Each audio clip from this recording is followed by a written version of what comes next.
కూడి వచ్చిన మీ అందరికీ మన ప్రభు అయిన రక్షకుడైన యేసుక్రీస్తు నామములో శుభవందనాలు తెలియజేస్తున్నాను. మీ అందరికీ happy Christmas. Okay, very good, మంచిది. ఇప్పుడు వరకు మనం గంట సేపు పాటలు పాడి ఉంటావా, 2 గంటల సేపు పాడుకుంటావా? అలిసిపోయి ఉంటాం పాటలు పాడి పాడి. ఇంకా వస్తారు, ఇంకా వస్తారు, ఇంకా వస్తారు, ఇంకా వస్తారని లాస్ట్కి కోసం జన్మించినటువంటి దేవుడు ఇక్కడ మనం ఆలోచించినటువంటి మాటలు మనం చూసినట్లయితే మత్తయి సువార్త 2వ అధ్యాయము 1వ వచనం. మత్తయి సువార్త 2వ అధ్యాయము 1వ వచనంలో మనం చూసినట్లయితే రాజైన హేరోదు దినములందు యూదయ దేశపు బెత్లెహేములో యేసు పుట్టిన పిమ్మట ఇదిగో తూర్పు దేశపు జ్ఞానులు యెరూషలేముకు వచ్చి యూదుల రాజుగా పుట్టినవాడు ఎక్కడ ఉన్నాడు?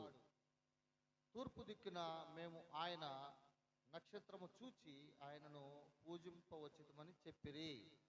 చాలండి, చిన్న ప్రార్థన చేసుకుందాం. అందరం కళ్ళు మూసుకున్నట్లయితే. మహాపరిశుద్ధుడా, ఘనమైన తండ్రి, నీకు వందనాలు, స్తోత్రం ప్రభువా. ఈ మధ్యాహ్న కాల సమయంలో ప్రభునైనా, ఇందిరా కాలనీలో ప్రభునైనా, ఇదిగో తండ్రి, ఈ విధంగా మీ మాటలు చెప్పుటకునైనా మరొకసారి అవకాశం వచ్చిన దాన్ని బట్టి మీకు వందనాలు.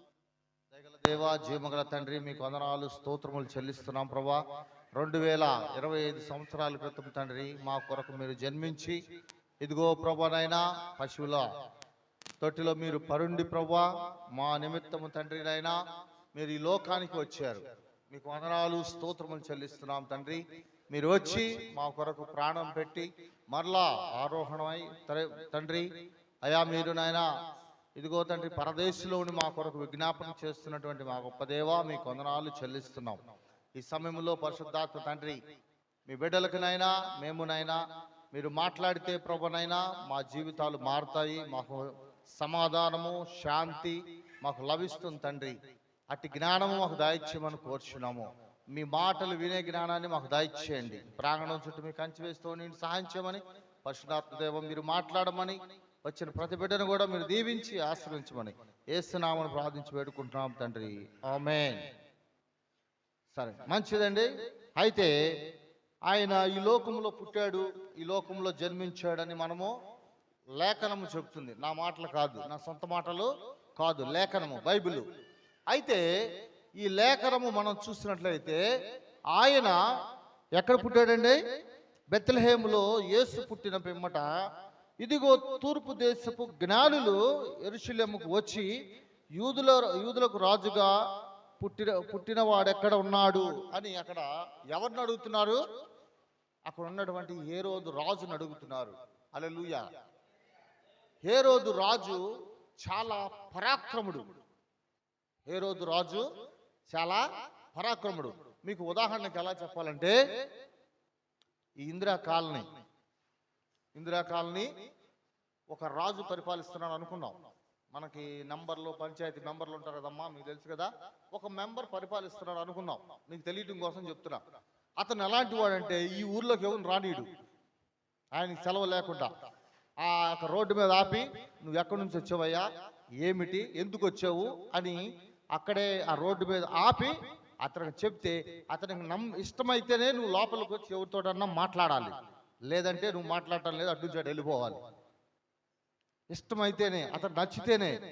అయ్యా నేను పలానా అబ్బాయిని కలుసుకుంటున్నాను, మీ పేర్లు మర్చిపోయాను, ఇదిగో ఎవరు ఏదో పేరు చేద్దాం గుర్తురాట్లా, సరే పలానావని కలుసుకొని మాట్లాడాలి, ఆమె డబ్బులు ఇవ్వాలని వస్తే ఆయనకి నచ్చితే నువ్వెందుకు డబ్బులు ఇవ్వాలనుకుంటున్నావు, అసలు ఆమె ఎవరు, నువ్వుతో మాట్లాడాలనుకుంటున్నావు, లేదా అతను ఎవరు, ఏ పని మీద వచ్చావు, అతను ఎందుకు తీసుకెళ్ళాలి, నాకు నచ్చలేదు నువ్వు వెళ్ళిపో, అతను ఏ బాధపడుతున్నా అనవసరం అని అంత ఎలాంటి వాడు హేరోదు, అంత భయంకరమైనటువంటి పరిస్థితి కలిగిన వాడు, అంటే కఠోరమైనటువంటి వ్యక్తి.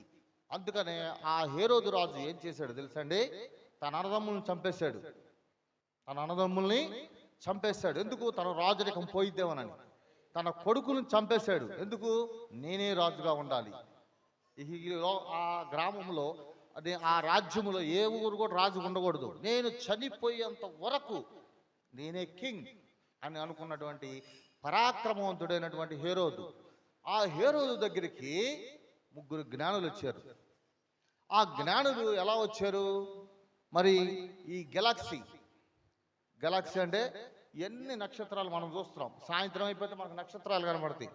ఈ కోటాను కోట్లు, వేలాది కోట్లు ఈ నక్షత్రాలు మీకు చిన్న చిన్న కనపడుతున్నాయి అనుకుంటున్నారు కావాలి. ఇవి పెద్ద గెలాక్సీ అనమాట ఇదంతా. సో ఇది కొన్ని వేల కోట్లు. మనం అసలు నేను కౌంట్ చేయలేను, ఎవరికి ఇంతవరకు కౌంట్ చేయలే. అక్కడ ప్రకాశిస్తున్నాయి ఈ స్టార్స్ అన్ని. ఈ స్టార్స్ అన్ని అక్కడ ప్రకాశిస్తే మనకు ఎలా కనబడుతుందంటే ఒక చిన్న చుక్కగా కనపడుతుంది. ఒక చిన్న చుక్కగా కనపడుతుంది. అంటే మనం ఎప్పుడన్నా విమానం ఎక్కితే విమానం పైకి వెళ్ళే కొంది మనం ఎలా కనపడతాము? చీమల్లా కనబడతారు అని అందరు చెప్తూ ఉంటారు. నేను కూడా చూశాను. అసలు మనుషులు కనపడరు కూడా. మన ఇల్లు కూడా మనకు కనపడవు. అంటే మనం చిన్నపిల్లలమే, చిన్నోళ్ళుగా ఉంటాము. మన ఇల్లు కొంచెం పెద్దగా ఉంటాయి కదా మనకంటే. మనం కట్టుకునే ఇల్లు భవంతులు కానీ ఏదన్నా కానీ ఈ మనకంటే పెద్ద కట్టుకుంటాం కాబట్టి అవి కూడా మనకు కనపడవు. అగ్గిపెట్లు కానీ చిన్నగా కనపడతాయి. అగ్గిపెట్లు కూడా కంటే ఇంకా చిన్నగా కనపడతాయి. అంటే ఇంకా అవి ఎంత ఎత్తున ఉండే చూడండి. అయితే నేను ఎందుకు మీకు ఈ మాటను జ్ఞాపకం చేస్తున్నానంటే, అలాంటి గెలాక్సీలో ఒక నక్షత్రము పుట్టినది. హల్లెలూయా. ఆ నక్షత్రం పుట్టినప్పుడు ఆనాటి జ్ఞానులు దాన్ని కనుక్కున్నారు. జ్ఞానులు అంటే వాళ్ళు రాజులు. అయితే నేను దినము ఒక వెంకటరామన్న మీకు అందరికి చెప్పారు ఏ ప్రదేశాల నుంచి ఆయన వచ్చారనేది. అయితే వాళ్ళు వచ్చినప్పుడు ఈ రాజుగా పుట్టినటువంటి వాళ్ళు ఇక్కడ యూదయ బెత్లెహేంలో ఈ రాజుగా పుట్టినటువంటి వాళ్ళకి మరి రాజులు ఏం తీసుకెళ్తారు? బహుమతులు తీసుకెళ్తారు. మన ఇంట్లో ఒక అబ్బాయో అమ్మాయో మన అల్లుడో మన కోడలో లేకపోతే మన కూతురో పుట్టింది అనుకున్నాం. మన బంధువుల్లో మనం వెళ్ళేటప్పుడు ఏం తీసుకెళ్తాం?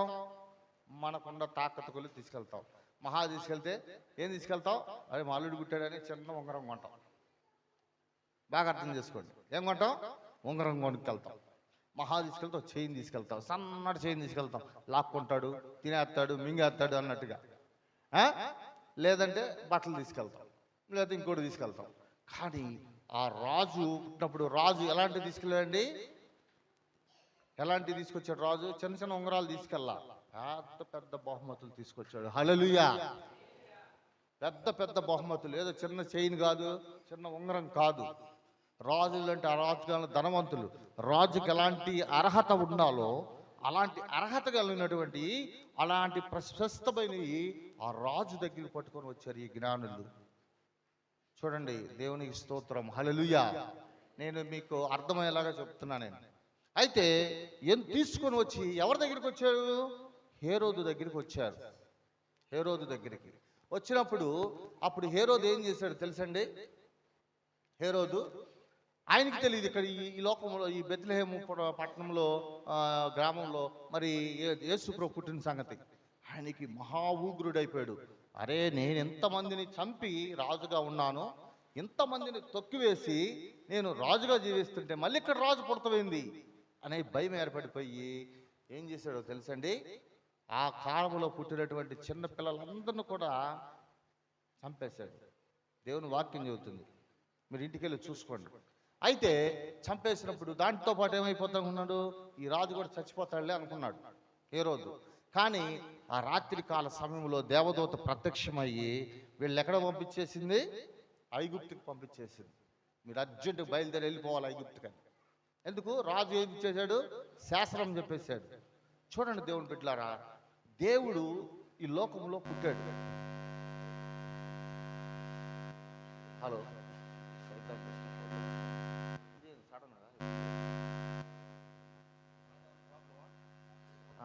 అయితే ఇక్కడ బాగా గమనించవలసిన విషయం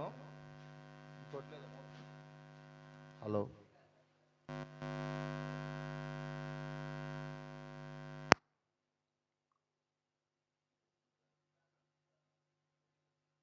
hello hello hello check 1 2 3 hello hello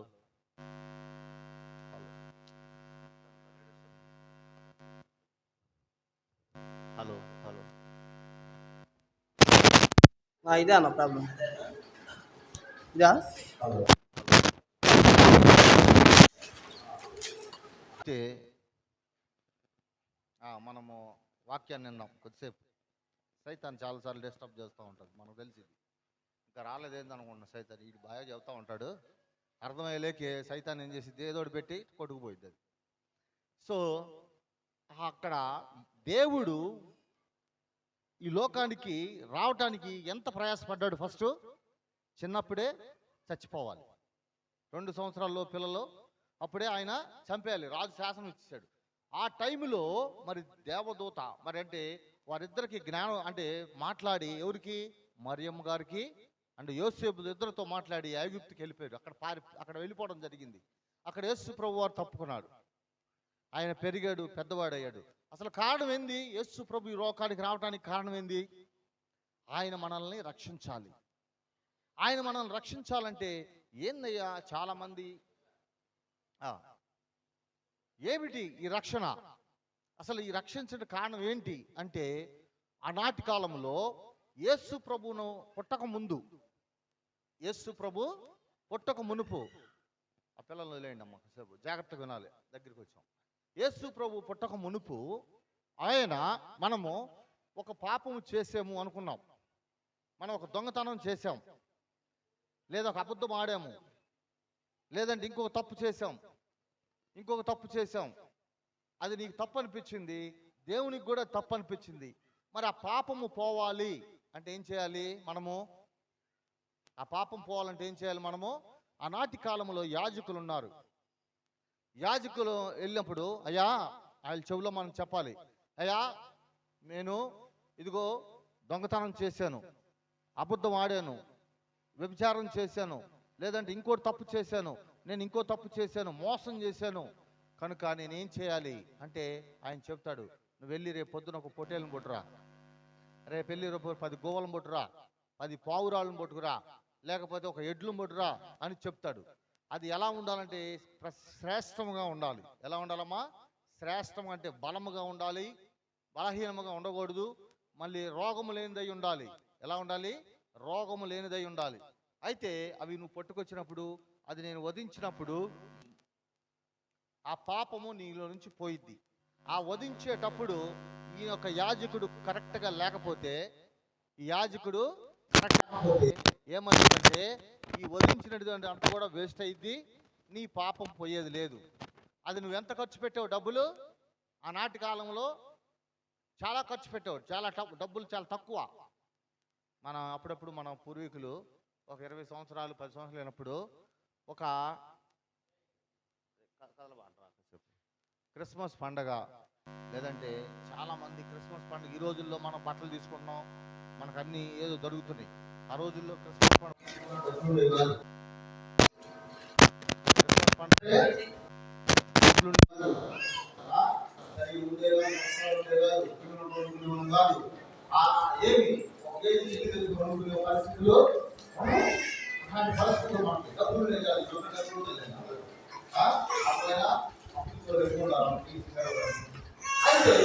అంటే అప్పుడు ఇంకా ఎన్ని పాపాలు చేస్తే మరి వెంటనే పాపం చేస్తారు, గ్యారెంటీ ఉందా, లేదు. కానీ 10 రోజుల తర్వాత అయినా పాపం చేయకుండా గ్యారెంటీ ఉందా, లేదు. సో ఒక పాపం చేయాలంటే నీ ధనం అంతా ఖర్చు పెట్టాలి, నీ జీవితం అంతా, నువ్వు సంపాదించిందంతా నీ పాపాలకే ఖర్చు పెట్టాలి, లేకపోతే నీ పాపం పోదు, దేవుని చూడలేవు. అది పరిస్థితి. అందుకని దేవుడు ఎన్ని పరిస్థితులు ఆలోచించి మానవునికి సులభరీతమైనటువంటి, ఎలాంటిదండి, సులభము. ఎందుకు మన చిన్నప్పుడు మన పిల్లలకి ఏం చేస్తాము, అట్టిగా ఇస్తే తినలేరు, మనం ఏం చేస్తాము, దాన్ని ఒలిసి ఏం చేస్తాము, ఇది పండిందా లేదని మాగిందని చేతితో తీసుకొచ్చి నోట్లో పెడతాం, తినమ్మా అని. అందుకనే యేసు ప్రభు వారు 2025 సంవత్సరాల క్రితం ఆయన ఈ లోకములో జన్మించి నీ పాపము, మన పాపము, నా పాపము, అందరి పాపములు ఆయన భారం ఆయన మీద వేసుకొని ఆయన ఏం చేశాడండి, ఆ సిలువను మోయటానికి ఆయన సిద్ధపడి మానవ రూపిగా ఆయన జన్మించాడు. హల్లెలూయా. తన్ను తాను తగ్గించుకొని, తన్ను తాను రిక్తునిగా చేసుకొని, తన్ను తానుగా ఏం చేశాడంటే అన్ని విషయముల్లో తగ్గించుకొని ఒక మానవ రూపములో ఈ మానవ శరీరముగా ఆయన జన్మించాడు. అందుకని యోహాను రాసినటువంటి యోహాను ఆ, పత్- పత్రిక యోహాను అకార్డింగ్ టు గాస్పల్, మన యోహాను దాంట్లో చూసినట్లయితే ఫస్ట్ అధ్యాయము, యోహాను ఇంగ్లీష్లో చెప్ప మొదటి అధ్యాయము, యోహాను సువార్త మొదటి అధ్యాయము మనం చూసినట్టు ఆది యందు వాక్యం ఉండెను, వాక్యము దేవుని యొద్ద ఉండెను, వాక్యము దేవుడై ఉండెను, ఆయన ఆది యందు దేవుని యొద్ద ఉండెను, సమస్తము ఆయన మూలముగా కలిగెను, కలిగినదేదియు ఆయన లేకుండా కలగలేదు. ఆయనలో జీవం ఉండెను, ఆ జీవము మనుషులకు వెలుగై ఉండెను, ఆ వెలుగును చీకటిలో ప్రకాశించినది కానీ చీకటి దానిని గ్రహింపకుండెను. అయితే ఇక్కడ ఆ వాక్యం ఏమైపోయిందంటే అది చీకటిలో ప్రకాశించింది కానీ అదేమైంది చీకటి దాన్ని గ్రహింపకుండా. అంటే ఆ వాక్యం అనేది ప్రకాశిస్తుంది, ఆ వాక్యం అనేది ప్రకాశిస్తుంది. ఆ ప్రకాశించే వాక్యాన్ని అది ఎవరు కనుక్కోలేకపోతున్నారు? మానవులైనటువంటి మనము కనుక్కోలేకపోతున్నాం. అయితే ఎంత చక్కగా ఆయన రాసుకుంటూ వస్తూ ఆయన లోకము కింద వచనంలో మనం చూసినట్లయితే 10వ వచనంలో, ఆయన 14వ వచనంలో మనం చూసినట్లయితే వాక్యము శరీరధారి అయి కృపాసత్య సంపూర్ణంగా మన మధ్య నివసించెను, తండ్రి వలన కలిగిన అద్వితీయ కుమారుని మహిమ వలె మనము ఆయన మహిమను కనుగొంటిమి. చూడండి, వాక్యం ఏమవుతుందండి? శరీరధారి అయి అంటే యేసు ప్రభు ఎలా పుట్టాడు? ఇప్పుడు ఈ రోజున, ఆ రోజున ఎలా పుట్టాడు? శరీరధారి అయి. ఈ లోకంలో మనం పుట్టబోతే మనం బర్త్డే చేసుకో ఏమ్మా, మనం బర్త్డే చేసుకోవాలని మనం పుట్టాలి కదా. యేసు ప్రభు పుట్టాడు, శరీరధారిగా వచ్చాడు ఈ లోకానికి.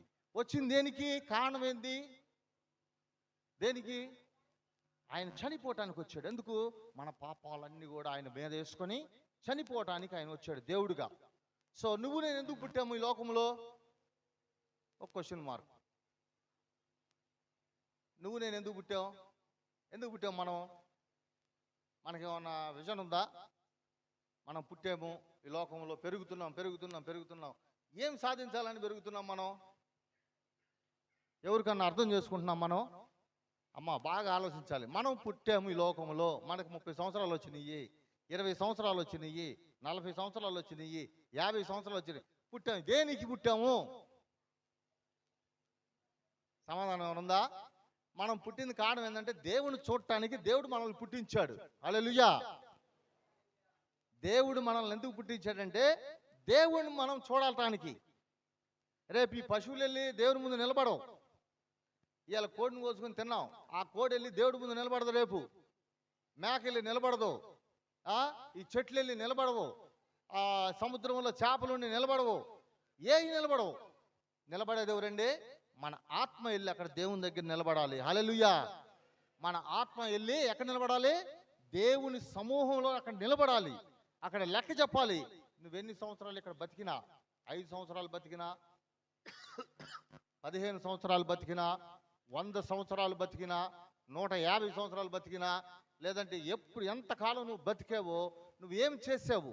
దేవుని కలిగి ఉన్నావా? నువ్వు నన్ను కలిగి ఉన్నావా లేదా? అయ్యా నాకు ఎవరు చెప్పలేదు. నీకు చాలామంది నాలాంటి వాళ్ళు, ఇదిగో నా మాటలు, నేను యేసుని, ఇదిగో నా పేరు మెస్సయ్య, ఇదిగో ఎన్నో బర్త్డేలు నువ్వు చేసుకున్నావు. ఎంతోమంది పాస్టర్లు నీకు వాక్యం చెప్పారు. ఇదిగో ఎంతోమంది పాస్టర్లు ఎంతోమంది మాటలు గొంతు పగిలిపోయేటట్టు చెప్పారు. కానీ నువ్వేమన్నా ఆలకించావా? వాళ్ళని వ్యతిరేకించావు కానీ ఏమన్నా ఆలకించావని రేపు మన మీద ఆయన ఏం చేస్తాడంటే క్వశ్చన్ వేస్తాడు. ఆ ప్రశ్నకి ఏం చేయాలండి? మనము జవాబుదారి అయి ఉన్నాము. ఆ ప్రశ్నకి మనము జవాబుదారి. అందుకని యేసు ప్రభు నీ కొరకు, నా కొరకు, మనందరి కొరకు ఆయన పుట్టి ఆయన ఏం చేశారంటే మనకి రక్షణ ఇచ్చాడు. హల్లెలూయా. నువ్వు ఎక్కడ ఉండి ఏ తప్పు చేసి వచ్చి నువ్వు పశ్చాత్తాపడి, ప్రభువా నన్ను క్షమించు, ఒక్క మాట, నన్ను క్షమించు ప్రభు అంటే ఆయన ఏం చేస్తున్నాడు? కుమారునిగా కుమార్తెగా స్వీకరించి ఆయన నీకేం ఇస్తున్నాడమ్మా? ఆ క్షమాపణ ఇచ్చి, నీకు రక్షణ ఇచ్చి, నిన్ను ఒక కుమార్తెగా కుమారునిగా స్వీకరిస్తున్నాడు. అంత గొప్ప దేవుడు ఈ లోకములో మనకు దొరకటం ఎంతో శ్రేష్ఠులు మనము. ఈ యొక్క ఇంతమంది మనం ఇన్ని మాటలు మనం వింటూ ఉంటాం. ఇన్ని మాటలు మనం చేయాల్సిన పని ఏందో తెలుసా? నమ్మకముగా జీవించాలి. హల్లెలూయా. నమ్మకముగా జీవించాలి, నమ్మకముగా నమ్మాలి, నమ్మకముతో విశ్వసించాలి. నేను ఒకే ఒక మాట చెప్పి నేను ముగిచ్చేస్తాను నా ప్రసంగం. మీ అందరూ ఒక వాక్యం వినుంటాడు. యేసు ప్రభువు 5 రొట్టెలు 2 చేపలు 5,000 మంది పెట్టారు.